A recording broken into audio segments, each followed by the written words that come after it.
go'dak farzandini so'nggi yo'lga kuzatgan ota-onalar haqida ham bir gapiring akajon. Ularga osonmi yoki qiyinmi? Assalomu alaykum. Menimcha bu dunyoda ota-ona uchun farzandini so'nggi yo'lga kuzatish eng og'ir qismat, eng og'ir dard bo'lsa kerak deb o'ylayman. Sababi shu hayotda bir voqeani o'z ko'zim bilan ko'rganman. So'nggi yo'lga farzandini qo'yib kelgan ota zor yig'layapti. Zor.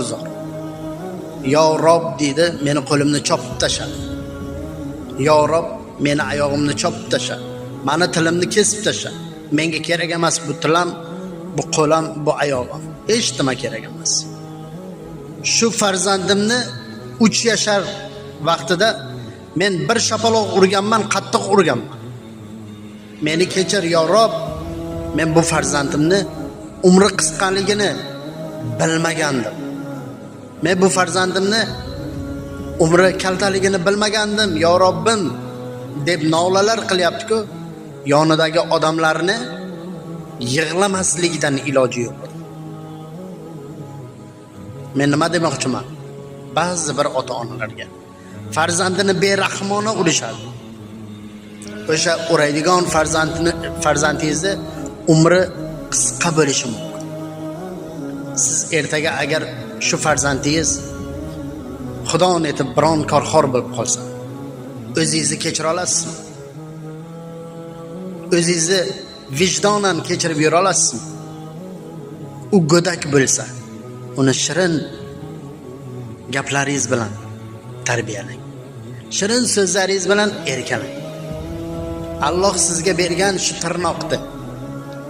tirnoqqa zorlar qancha? Tirnoqqa zorlar qancha dunyoda? O'zingiz ko'zingiz bilan qidiring. Yon atrofingizda qancha? Allohga shukr demaysizmi? Sizga Alloh shu ne'matni beribdi. Shu farzandni beribdi. Borligiga shukr demaysizmi? Ba'zi bir otalar berahim uradi. Vah. Xudo insofini bersin, berahim uradi. Shu kabi ota-onalarga, shu kabi insonlarga tarqatib qo'yinglar shu videoni.